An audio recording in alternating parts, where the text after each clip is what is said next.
Գյորջյան Կասկադ 60 ամիս փուլային վճարում բազմաթիվ առավելություններ։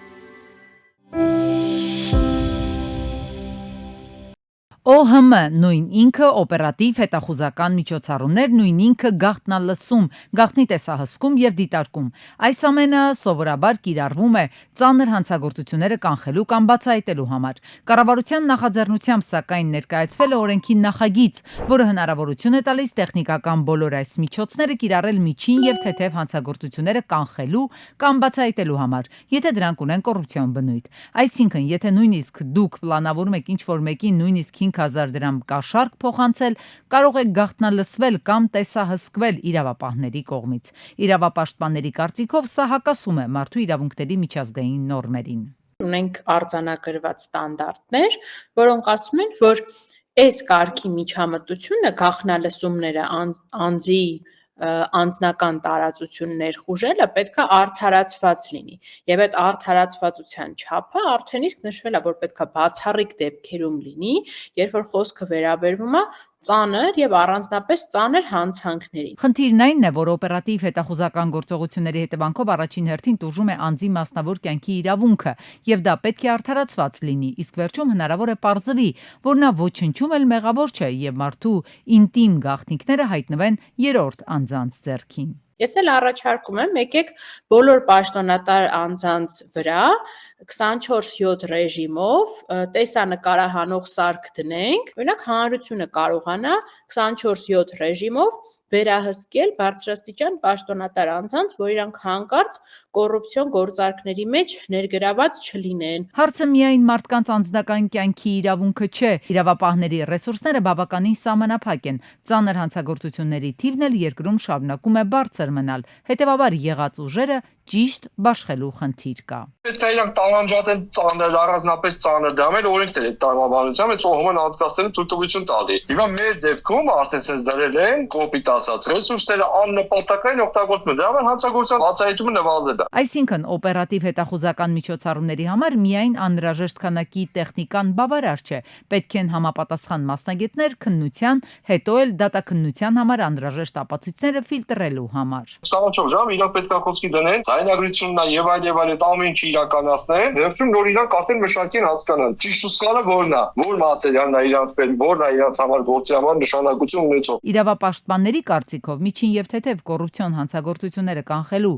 կամ բացահայտելու համար կիրառվելիք այս օրինագծի իրական նպատակը կառավարող ուժին ոչ ցանկալի անձանց թիրախավորելն է։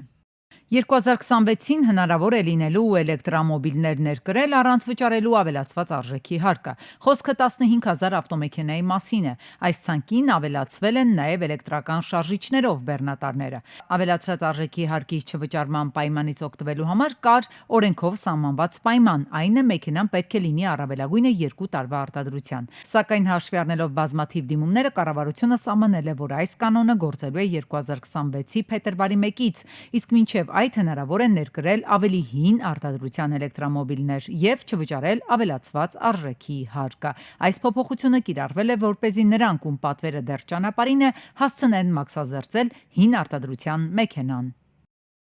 Բաշխելու ենք մի մասը դիլերներին, մի մասը ֆիզիկական եւ իրավաբանական անձանց։ Եթե դիլերներին տված քվոտայից մնա քանակ, իսկ այս պահին ես տեսնում եմ, որ մի քանի 100-ը մնալու է։ Այդ քանակը մենք տրամադրելու ենք ոչ դիլեր ֆիզիկական եւ իրավաբանական անձանց ըստ իրենց ներմուծման հերթականության։ Հայաստանում համայնքներին, ինչպես նաև պետությանը պատկանող հողերի օտարումը կամ վաճառքը այսուհետ պարտադիր կլինի իրականացնել էլեկտրոնային եղանակով։ Այս մասին հայտնել են տարածքային կառավարման եւ ենթակառուցվածքների նախարարությունից։ Իշխանությունները կհրաժարվեն տարածքի կադաստրային արժեքի ճշգրտման միջոցով գինը որոշելուց, նախապատվությունը տալով շուկայական արժեքին։ Բացառությունները կվերաբերեն միայն այն պետական տարածքներին, որոնք արդեն իսկ աճուրդի են հանվել պետական գույքի կառավարման կոմիտեի կողմից։ 112։ Հիշեք այս հեռախոսահամարը, եթե հայտնվել եք արտակարգ իրավիճակում։ Ներքին գործերի նախարարության երկու մարմնի ոստիկանության եւ փրկարար ծառայության հեռախոսահամարները 102, 101 եւ 911-ը կմեկտեղվեն 112-ի ներքո։ Կգործի նաեւ օպերատիվ կառավարման 1 միասնական գրասենյակ։ Ներքին գործերի նախարարությունից հայտնում են, որ այսպիսով 1 զանգի սպասարկումը կնվազեցվի մինչև 10 վայրկյան, իսկ արձագանքի միջին տևողությունը մինչև 10 րոպե։ Նոր գրասենյակի հիմնական գործառույթները կլինեն օպերատիվ իրավիճակի շուրջօրյա մշտադիտարկումը, ճգնաժամային հեռախոսազանգերի, ինչպես նաև այլ եղանակով ստացված տեղեկությունների ընդունումը եւ օպերատիվ արձագանքի կազմակերպումը, արտակարգ իրավիճակների առաջացման կամ դրանց սպառնալիքի դեպքում, ինչպես նաև բնակչության պաշտպանության եւ քաղաքացիական պաշտպանության միջոցառումների անցկացման ժամանակ տարբեր արձագանքող ուժերի ներգրավման կազմակերպումը, բնակչության ազդարարման ու իրազեկման, ինչպես նաև հանրային միասնական հաղորդակցության ապահովումը։ Ներկայում շարունակում են գործել 102, 101 եւ 911 հեռախոսահամարները։ Ներքին գործերի նախարարությունը իրազեկման արշավներ է իրականացնելու, որ հանրության շրջանում ձևավորվի վերջնական ընկալումը, արտակարգ իրավիճակներում զանգել միայն 112։ Դրանից հետո միայն նախկին հեռախոսահամարները դուրս կգան շրջանառությունից։ Մինչև 27 թվականը կգործի իհարկե 103 շտաբ բժշկական օգնության հեռախոսահամարը, որը հիմա փոխգործելիությամբ կաշխատի 112-ի հետ, մենք կստանանք, եթե այդ կարիքը նաև հասցեագրված կլինի քաղաքացու 112 համարին, կփոխանցենք շտաբ բժշկական օգնություն։ 27 թվականից այդ համարի սպասարկումը նույնպես կտեղափոխվի տվյալ կառավարման գրասենյակ։ Տեխնիկական հագեցվածության եւ ծրագրային փոփոխությունների ուղղություններով ծախսեր են նախատեսված։ Նոր ծրագրային ապահովումը ներքին գործերի նախարարությունում կգործի փետրվարի 15-ից։ Շուտով Հայաստանում անշարժ գույքի գործարքները, որոնք նախկինում նոտարական վավերացում չէին պահանջում, հնարավոր կլինի իրականացնել էլեկտրոնային թվային ստորագրությամբ։ Հայաստանի կադաստրի կոմիտեի տեղակալ Նանե Ղազարյանի խոսքով նոր համակարգը թույլ կտա քաղաքացիներին վաճառել, վարձակալության տալ կամ այլ գործարքներ անել, խնայելով ժամանակ ու ֆինանսներ։ Գործարքների համար սահմանափակումներ չկան, բացի 18 տարին լրացած եւ Հայաստանի քաղաքացի լինելու պահանջից։ Անձնական տվյալների եւ նույնականացման հարցերը կառավարվում են ԵՍ ազգային նույնականացման համակարգի միջոցով, իսկ գործընթացն անցնում է անձնական գրասենյակի հարթակում։ Ծրագիրը կկիրառվի 18 ամիս պիլոտային ռեժիմում եւ կադաստրի կոմիտեի ուշադրության կենտրոնում։ Հայաստանում հաջորդ տարվա ապրիլի 1-ից բոլոր տեսակի կենսաթոշակներն ու նպաստները վճարվելու են անկանխիկ, սակայն քաղաքացիները այսօր էլ հնարավորություն ունեն դիմել եւ անցնել անկանխիկ վճարման, սկսելով օգտվել նաեւ հետվճարի ծրագրից, որը 2026 թվականի հունվարի 1-ից դառնալու է 20%։ Այս մասին հայտարարել են Աշխատանքի եւ սոցիալական հարցերի նախարարությունից։ Ներկայում իրենց կենսաթոշակը կամ նպաստը կանխիկ եղանակով են ստանում կենսաթոշակառուների եւ նպաստառուների 10%-ից էլ պակաս քաղաքացիներ։ ՊԿ խիստ կմոտենա այն տնտեսվարողներին, ովքեր կխուսափեն կամ կուշացնեն հարկերի վճարումները։ Դրա համար հարկային նոր ավտոմատացված համակարգ կներդրվի։ 200,000 եւ ավելի դրամ հարկեր չվճարելու դեպքում տնտեսվարողները կծանոթվեն եւ եթե չարձագանքեն, ավտոմատ արգելադրման համակարգը կգործի։ Մինչեւ 200,000 դրամ հարկային պարտավորության դեպքում էլ եւս տնտեսվարողը կծանոթվի։ Հարկային այս փոփոխությունները ուժի մեջ կմտնեն 6 ամիս հետո։ ՊԿ նախագահի տեղակալը տեղեկացրել է, որ այն պետք է գործեր հունվարի 1-ից, սակայն կան ծրագրային որոշակի խնդիրներ։ Հաճախ մրցակցային իրավիճակից ելնելով տնտեսվարողները ժամկետային վճարումով ապրանքներ են մատակարարում եւ իրենք այդ գումարները մատակարարներից ստանում են բավականին ուշացումով։ Փոքր ձեռնարկությունների դեպքում հնարավոր է, որ մենք լրացուցիչ խնդիր ենք առաջացնում հարկերի չվճարելով գործիք ստեղծել փոքրերին ֆինանսական միջոցներ, այսինքն ֆինանսավորման աղբյուրի, գուցեև պետքա այլ մեխանիզմներով մտածել ու եթե չեմ սխալվում այդ ուշ վճարումների հետ կապված, երբ որ մեծ խոշոր կազմակերպությունները ուշ են վճարում, ինչքանով ես տեղյակ եմ էկոնոմիկայի նախարարությունը ուսումնասիրում է որոշ դեպքերում ոլորտային կարգավորումներ են տալիս, որ այսքան ժամկետից ուշ չպետք է վճարեն։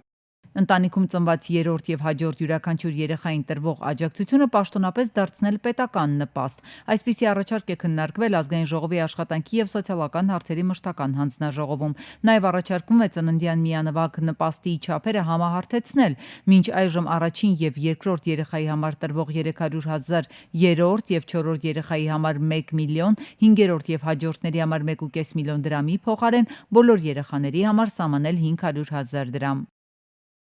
Երևանի համայնքային 42 մանկապարտեզներում արդեն շուրջ 1700 տեսահսկման սարք է տեղադրվել։ Երևանի քաղաքապետարանի հանրակրթության վարչության պետի խոսքով շարունակելու են այս գործընթացը, քանի որ կարևորում են երեխաների անվտանգությունը։ Այս համակարգին շատ սահմանափակ թվով մարդիկ պետք է հասանելիություն ունենան, քանի որ իրավունքների խախտման դեպքերը բազմաթիվ կարող են լինել։ Մանկապարտեզներում ըստ քաղաքային իշխանությունների չափավոր վերահսկողությունը պարտադիր է, որովհետև լինում են բռնության դեպքեր ու դրանք պետք է հետագայում վերացվեն։ Հիշեցնենք 2024-ի հունվարի սկզբին քաղաքապետարանից հայտնել էին, որ Երևանի քաղաքապետարանին կից գործող 162 մանկապարտեզներից 41-ում տեսախցիկ է տեղադրված։ Երևանի քաղաքապետարանի նախաձեռնությամբ համայնքային 42 մանկապարտեզներում արդեն շուրջ 1700 տեսահսկման սարք է տեղադրվել։ 2026-ին նախատեսվում է ընդգրկել եւս 40 մանկապարտեզ, ձևավորելով առավել վերահսկելի ու անվտանգ միջավայր երեխաների համար։ Ձեռնարկվում են միջոցառումներ, որպեսզի մնացած մասով ֆինանսական միջոցները հաստատվեն։ Եթե նախկինում շտապօգնություն կանչելիս գալիս էին բժիշկը, բուժքույրն ու վարորդը, ապա այժմ նրանց փոխարեն ձեր տուն կգա ընտանեկան բժիշկը, թերապևտը կամ մանկաբույժը։ Հունվարի 3-ից կառավարության որոշմամբ կանչը տեղափոխվում է տեղամասային, կամ ընտանեկան բժշկին, կամ էլ մանկաբույժին, կապ չունի, դա պոլիկլինիկան է, թե գյուղական ամբուլատորիա։ Առողջապահության ոլորտի փորձագետն ասում է, շտապօգնության բրիգադը ունի հատուկ դեղորայքային ծավալ, ինչը չունեն թերապևտը, ընտանեկան բժիշկն ու մանկաբույժը։ Զանգում է մարդը, ինչ որ մի գյուղի բնակիչ, շտապ օգնության կայանին, որը հիմա կենտրոնացված է, եւ այնտեղ բնականաբար օպերատորները բժիշկներ չեն։ Լավագույն դեպքում կարան օպերատորները ունենան բուժքույրական կրթություն, որովհետեւ նամանավանդ մարզերում օպերատոր բժիշկներ չկան։ Սենց տնես դժվարան բան ճարել է, էլի, բժիշկ ճարել է շտապ օգնության, որ մնաց օպերատոր բժիշկ։ Շտապօգնության կանչ գրանցողը, որը ըստ փորձագետի մասնագետ չէ, չունի բժշկական կրթություն, պետք է ճշտի կանչի բնույթը ու այդ զանգով Արմետ համակարգում անձի տվյալները դիտարկելով որոշի շտապօգնության անհրաժեշտություն կա, թե ոչ, եւ եթե համարի, որ հրատապության խնդիր չկա, կանչը կփոխանցի ընտանեկան բժշկին։ Իսկ ահա այս բժիշկն էլ պետք է 2 ժամում կանչը սպասարկի, այսինքն 120 րոպեում հասնի օգնություն հայցողի տուն։ Փորձագետը շեշտում է, համայնքներում մեկ ընտանեկան բժշկի վրա գրանցված է 8000 մարդ, իսկ Երևանում մեկ ընտանեկան բժշկի վրա 2000-ն են։ Շաքարախտով հիվանդների մոտ ինֆարկտները կարող ստանան անցնեն առանց սիմպտոմներ, առանց ցավային սինդրոմի։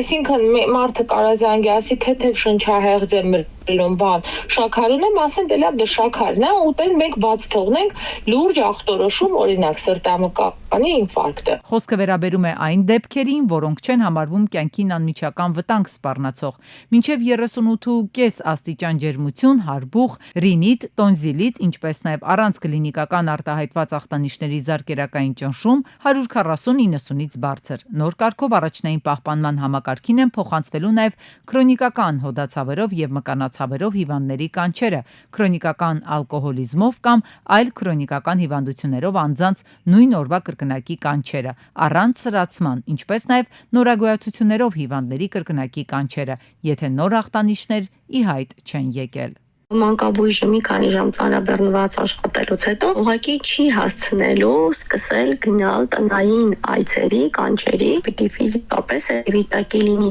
մտավոր էլ կարողանա այդքան լսել, ընկալել, մտածել, համապատասխան ախտորոշում եւ բուժում առաջարկել։ Առողջապահության ոլորտի փորձագետը նշում է, որ փոփոխությունները որևէ կերպ չեն անդրադառնալու նրանց աշխատավարձի վրա, սակայն զգալիորեն ավելացնելու են ծանրաբեռնվածությունը։ Առաջարկում է տեսական փոփոխություններից առաջ իրականում փորձարկել այդ համակարգի հնարավորությունները։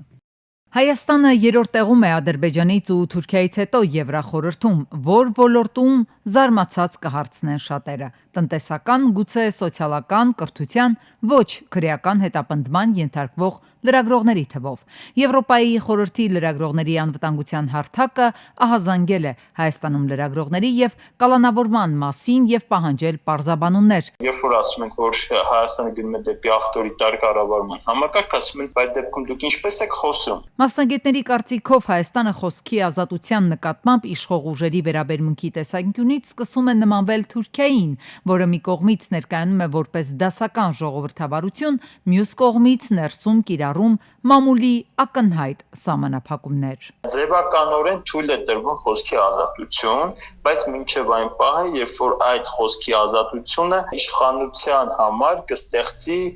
ռեալ վտանգ իշխանությունը կորցնելու կամ ներքին լեգիտիմության մակարդակը ցածրացնելու համար։ Երբ որ մարդ գործել է օրենքի մեջ կամ խախտել է ինչ-որ թեթև բառ, որի համար այդպիսի ազատազրկում չպետք է սպառնար, իրեն տանում շոկային տեղափոխում ես բանտային միջավայր, բարձր դրանից մեկը երկու անգամ կմտածի, արդյոք դու ինչ գործով զբաղվի, թե չէ։ Փորձագետների կարծիքով իշխանությունները մի կողմից ապաքրեականացրել են վիրավորանքի եւ զրպարտանքի համապատասխան հոդվածը, մյուս կողմից դրա փոխարեն կիրառում են խուլիգանության հոդվածը մեդիայի ներկայացուցիչներին թիրախավորելու համար։ Այդտեղ հրաչակ երկու հոդվածները, չէ, ատելության խոսքի, բռնության հրապարակային կոչերը, ատելություն հրահրելը, ինչպես է եղել, որ անցած տարվա տվյալներն ասա, բայց չեմ կարծում, որ վիճակագրական փոփոխություն լինի։ 95% դեպքերում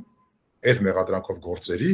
դուժողը իշխանության ներկայացուցիչ էր, իսկ իրենց աջակիցների մոտ այդ նույն քանակը չկա։ Միջին վիճակագրական քաղաքացին գուցե հարց տա իրեն, ինչպես է սա առնչվում անձամբ իր հետ։ Ինքը չունի այն ազդեցությունը կամ գործիքները, որոնք ունեն լրատվամիջոցների ներկայացուցիչները։ Հետևաբար իրեն չի սպառնում քրեական հետապնդում արտահայտած կարծիքի համար։ Եթե մենք տեսնում ենք, որ ապօրինի ազատազրկումները այս դեպքում կամ ուրիշ հետապնդումները արվում են արդեն անգամ լրագրողների, փաստաբանների դեմ, ուղիղ վտանգ մենք պետք է զգանք, դե պատկերացրեք, եթե ես ուրիշ ինչ-որ սովորական աշխատանք ունեմ, չգիտեմ, բավական չի։ Եթե անգամ այդ մասնագետների, որոնք ավելի մեծ պաշտպանություն պիտի օրենքով ունենային, անգամ եթե իրենց է հասել ձեռքերը, իրենց կարող են ազատազրկել առանց օրենքի հիմքի, օրենքը շրջանցելով, բայց ինչ կարող են անել ինձ հետ, եթե ուզեն։ Այստեղ գուցե հնչեն կարծիքներ, որ Հայաստանում մեդիա ներկայացուցչի կամ լրագրողի իդենտիֆիկացման խնդիր էլ կա, այսինքն յուրաքանչյուր ոք չպետք է կարողանա հրապարակային խոսել, ինչ մտքին փչի։ Միանշանակ այդպես է, բայց այդ կանոնը կիրառելի է նաև բարձր կաբինետներում գտնվողների համար եւս։ Եթե դու լսելի ես 100 հազարավորների համար, ուրեմն պատասխանատու ես արտահայտածդ յուրաքանչյուր բառի համար։